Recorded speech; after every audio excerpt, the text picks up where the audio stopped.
പ്രിയപ്പെട്ടവരെ, ഈ ലക്കവാഴ്ചവട്ടം ചർച്ച ചെയ്യുന്നത് അഴിമതി ഏതാണ്ടൊരു അവകാശമാക്കി മാറ്റിയ കോൺഗ്രസ് നേതാക്കളെ കുറിച്ചാണ്. കോൺഗ്രസ്സിന് അഴിമതി എന്നത് അവരുടെ കൂടപ്പറപ്പാണ് എന്ന് തന്നെ പറയേണ്ടി വരും. പണം സമ്പാദിക്കുന്നതിന് ഉള്ള എളുപ്പമാർഗമായിട്ടാണ് രാഷ്ട്രീയവും അതുപോലെ തങ്ങൾക്ക് ചില സന്ദർഭങ്ങളിൽ ലഭ്യമാകുന്ന ഭരണവുമെല്ലാം അവർ ഉപയോഗപ്പെടുത്തുന്നത്. അഴിമതി തങ്ങളുടെ ഒരു ജന്മാവകാശമെന്നാണ് കോൺഗ്രസിൻ്റെ മിക്ക നേതാക്കളുടെയും ധാരണ. അവർ പണമുണ്ടാക്കുന്നതിന് ഏത് മാർഗവും സ്വീകരിക്കുക എന്നത് ഒരു രീതിയായി അവലംബിച്ചിരിക്കുകയാണ്. അതിൽ യാതൊരു തെറ്റുമില്ല എന്ന നിലപാടാണ് പൊതുവെ കോൺഗ്രസ്സിലുള്ളത് എന്ന് തന്നെ നമുക്ക് കരുതേണ്ടി വരും. അടുത്ത കാലത്ത് പുറത്ത് വന്നിട്ടുള്ള പല സംഭവങ്ങളും ഇതാണ് സൂചിപ്പിക്കുന്നത്. തങ്ങൾക്ക് ഏത് തലത്തിലായാലും, അത് സംസ്ഥാന ഭരണമാവട്ടെ, കേന്ദ്ര ഭരണമാവട്ടെ, ഇനി തദ്ദേശ സ്ഥാപനങ്ങളാവട്ടെ, അതുപോലെ മറ്റേതെങ്കിലും സഹകരണ മേഖലയിലുള്ള സ്ഥാപനങ്ങളോ മറ്റെന്തോ ആവട്ടെ, അവിടെയൊക്കെ തങ്ങൾക്ക് ലഭ്യമാകുന്ന ഭരണം അഴിമതിക്കുള്ള ഒരു സുവർണാവസരമായി ഉപയോഗിക്കുക എന്നതാണ് അവരുടെ ഒരു രീതി. ഇത് കോൺഗ്രസ് മാത്രമല്ല, BJPയും ഈ നിലയിൽ തന്നെയാണ് ചിന്തിക്കുന്നത്. അവർക്ക് ഭരണമുള്ളിടത്തെല്ലാം അഴിമതിയുടെ ഒട്ടേറെ നാറിപ്പൊളിച്ച കഥകൾ പലപ്പോഴായി പുറത്തു വരാനിടയായിട്ടുണ്ട് എന്നുള്ളതും നമുക്ക് കാണാൻ കഴിയും. ഏതെങ്കിലും ഒരു ആളെ സഹായിക്കണമെങ്കിൽ തന്നെ അതിനൊക്കെ റേറ്റ് നിശ്ചയിച്ചിടപെടുന്ന ഒരു രീതിയാണ് കോൺഗ്രസ് പലപ്പോഴും സ്വീകരിച്ചു വന്നത്. അതുപോലെ തന്നെ ഈ സ്ഥലമാറ്റം പോലുള്ളതിനും എല്ലാം ഇങ്ങനെയാണ് അവർ സമീപനം കൈക്കൊള്ളുന്നത്. ഇത് കോൺഗ്രസും BJPയും ഒന്നും ഇക്കാര്യത്തിൽ വലിയ വ്യത്യാസമൊന്നുമില്ല. കോൺഗ്രസ്സിന് രാജ്യത്ത് ഭരണം ഒക്കെ നഷ്ടമായി BJP അധികാരത്തിൽ വരുന്ന സാഹചര്യം ഉണ്ടായപ്പോൾ നമ്മൾ കണ്ടതാണ്. കോൺഗ്രസിൻ്റെ ഇത്തരം കാര്യങ്ങൾ ശീലമാക്കി വെച്ച കോൺഗ്രസിൻ്റെ നേതാക്കന്മാർ കൂട്ടത്തോടെ രാജ്യത്തിൻ്റെ പല ഭാഗങ്ങളിലായി BJPയിലേക്ക് ഒഴുകുന്ന കാഴ്ച നമ്മൾ കണ്ടു. ഇപ്പോൾ ഏറ്റവും അവസാനം നമ്മുടെ അയൽ സംസ്ഥാനമായ കർണാടകത്തിൽ തന്നെ കോൺഗ്രസ്സുകാരനായ മുഖ്യമന്ത്രി സിദ്ധരാമയ്യ ഒരു ഭൂമി കുംഭകോണ കേസിൽ ഇപ്പോൾ ഉൾപ്പെട്ടിരിക്കുകയാണ്. അദ്ദേഹത്തെ പ്രോസിക്യൂട്ട് ചെയ്യുന്നതിന് ഗവർണർ അനുമതി നൽകിയതായിട്ടാണ് മാധ്യമങ്ങളിലൂടെ കാണാൻ കഴിഞ്ഞത്. ഇത് തന്നെയാണ് BJPയുടെയും അവസ്ഥ. BJPയും അവിടെ കർണാടകത്തിൽ രാജ്യത്തെല്ലായിടത്തും ഇതേ നിലയാണ് സ്വീകരിക്കുന്നത്. BJPയും കോൺഗ്രസും എല്ലാം ഇപ്പോൾ കർണാടകത്തിലൊക്കെ പലപ്പോഴും അവർ ഇത്തരം കാര്യങ്ങളിൽ യോജിച്ച് ഒരു കൂട്ടുകച്ചവടം പോലെ ഇടപെടുന്നു എന്നുള്ളതാണ് നമുക്ക് പല കാര്യങ്ങളിലും നമുക്ക് ബോധ്യമാകുന്നത്. കേരളത്തിൽ കോൺഗ്രസ്സിന് തുടർച്ചയായി ഭരണം നഷ്ടപ്പെട്ടുകൊണ്ടിരിക്കുന്ന ഒരു സാഹചര്യമാണല്ലോ. എന്നാൽ കോൺഗ്രസ് ഏത് മാർഗം സ്വീകരിച്ചും പണമുണ്ടാക്കും എന്ന്, അതിന് ഏത് മാർഗം സ്വീകരിക്കുന്നതിലും തെറ്റില്ല എന്നുള്ള നിലപാടാണ് ഇവിടെയും സ്വീകരിക്കുന്നത്. ഏറ്റവും അവസാനം കോൺഗ്രസിൻ്റെ സംസ്ഥാന സെക്രട്ടറിമാരിൽ ഒരാളായ തൃശ്ശൂരിലെ ഒരു ശ്രീനിവാസൻ, അദ്ദേഹം ഒരു സാമ്പത്തിക തട്ടിപ്പ് കേസിൽ, പ്രമാദമായ ഒരു കേസിൽ ഉൾപ്പെട്ടിരിക്കുകയാണ്. വളരെ ചുരുങ്ങിയ കാലം കൊണ്ട് തന്നെ ഈ നിക്ഷേപത്തിൻ്റെ ഇരട്ടി കിട്ടുമെന്നൊക്കെ വിശ്വസിപ്പിച്ച് തട്ടിപ്പ് നടത്തി. പത്രങ്ങൾ വന്നത് അനുസരിച്ചാണെങ്കിൽ ഹിവാൻ നിധി ലിമിറ്റഡ്, അതുപോലെ തന്നെ ഹിവാൻ ഫൈനാൻസ് തുടങ്ങിയിട്ടുള്ള ഒട്ടേറെ കമ്പനികളുടെ പേരിൽ തൃശ്ശൂർ തുടങ്ങി മറ്റു പല ജില്ലകളിലുമായിട്ട് വ്യാപകമായി അവിടെ നിന്നെല്ലാം പണം പിരിച്ച് തട്ടിപ്പ് നടത്തുകയാണ് ചെയ്തത് എന്നാണ് പത്രങ്ങളിലൂടെ മനസ്സിലാക്കാൻ കഴിയുന്നത്. അദ്ദേഹം KPCCയുടെ സംസ്ഥാന ഭാരവാഹിയാണ്. അതുപോലെ തന്നെ നേരത്തെ തൃശ്ശൂർ നഗരസഭയുടെ കോർപ്പറേഷൻ്റെ ഏതോ ഒരു സ്റ്റാൻഡിംഗ് കമ്മിറ്റിയുടെ അധ്യക്ഷനാണ്. അങ്ങനെയൊക്കെ പ്രവർത്തിച്ച ആളാണ് ഇപ്പോൾ ഈ പറഞ്ഞ കമ്പനിയുടെ ഒരു MD എന്ന നിലയിൽ ആളുകളെ വിശ്വസിപ്പിച്ച് പണം തട്ടിപ്പ് നടത്തിയിരിക്കുന്നത്. ഇതിലാണെങ്കിൽ അതിന് ഒരു കൂട്ടുപ്രതിയായി അല്ലെങ്കിൽ അതിന് ആ സ്ഥാപനത്തിൻ്റെ ഒരു നടത്തിപ്പുകാരനായി BJPയുടെ ഒരു ആളെയും കാണാൻ കഴിയുന്നു.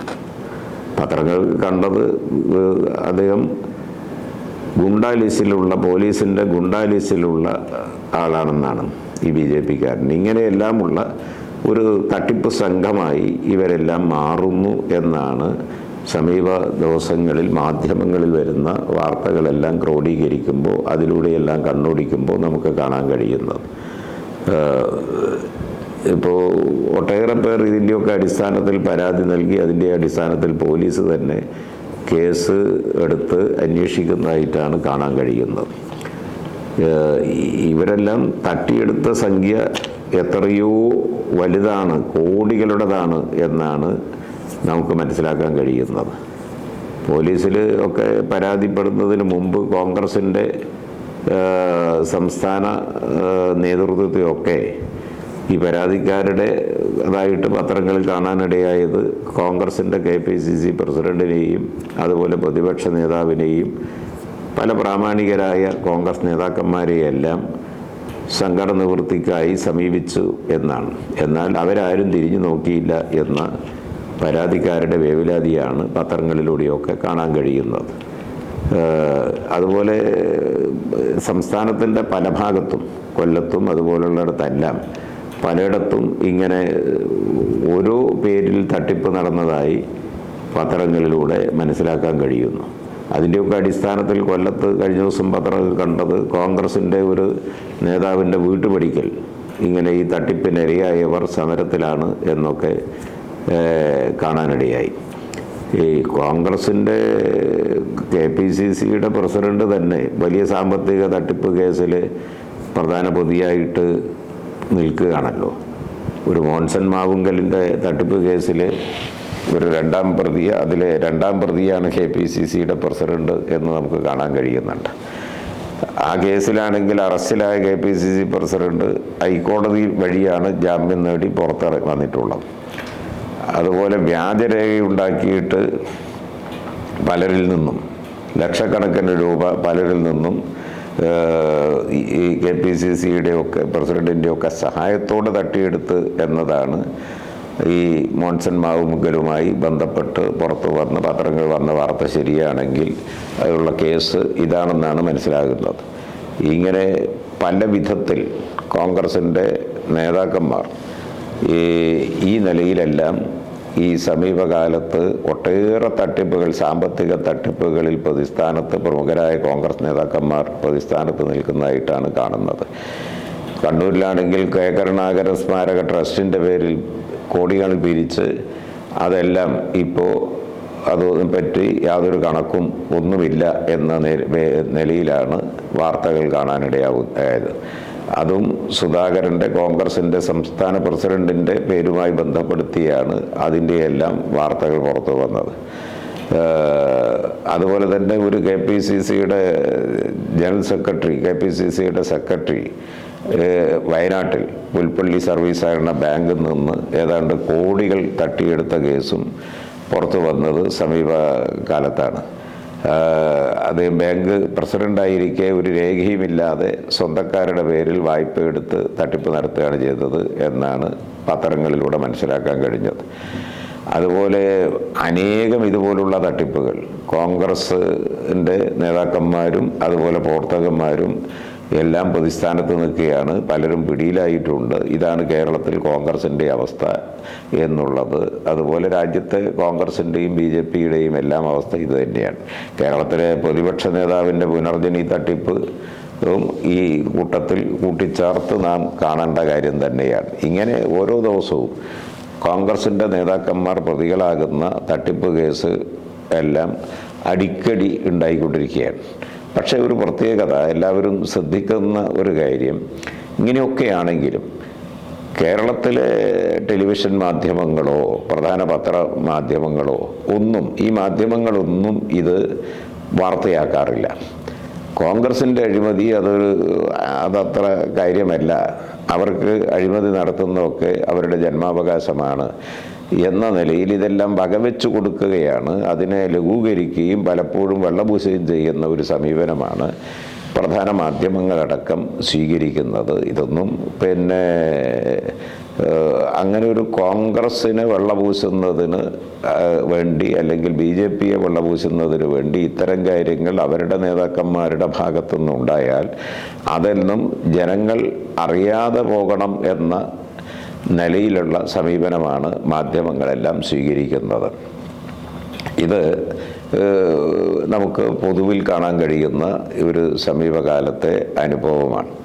ഇവിടെ ഒരു കാര്യം, ഈ ഇടതുപക്ഷത്തെയും അതുപോലെ തന്നെ അതിന് നേതൃത്വം കൊടുക്കുന്ന CPMനെയും കേരളത്തിലെ ഗവൺമെൻറ്റിനെയും എല്ലാം താരടിക്കാനും ഇകഴ്ത്തി കാണിക്കാനുമെല്ലാം വ്യഗ്രത കാണിക്കുന്ന, നുണകൾ പടച്ചുവിട്ട് സംഘടിതമായ പ്രചാരവേല നടത്തുന്ന കേരളത്തിലെ മാധ്യമങ്ങൾ ഇത്തരം കാര്യങ്ങളെല്ലാം കോൺഗ്രസോ BJPയോ അവരുടെ ഭാഗത്തുനിന്നുണ്ടാവുന്ന സംഘടിതമായ കോടാനുകോടി രൂപകളുടെ ഈ തട്ടിപ്പും അഴിമതിയും ഇത്തരം വെട്ടിപ്പുകളും അതൊന്നും വാർത്തയാകാതിരിക്കുന്നതിന് ഒരു നിർബന്ധപൂർവ്വം നിലപാട് സ്വീകരിക്കുന്നത് എന്നത് ഗൗരവത്തോടെയാണ് സമൂഹം കാണുന്നത്. ജനങ്ങളാകെ ഇത്തരം കാര്യങ്ങളെ വേർതിരിച്ച് കാണാനും ഒക്കെ ശേഷിയുള്ളവരാണ് എന്നത് മറക്കരുത്.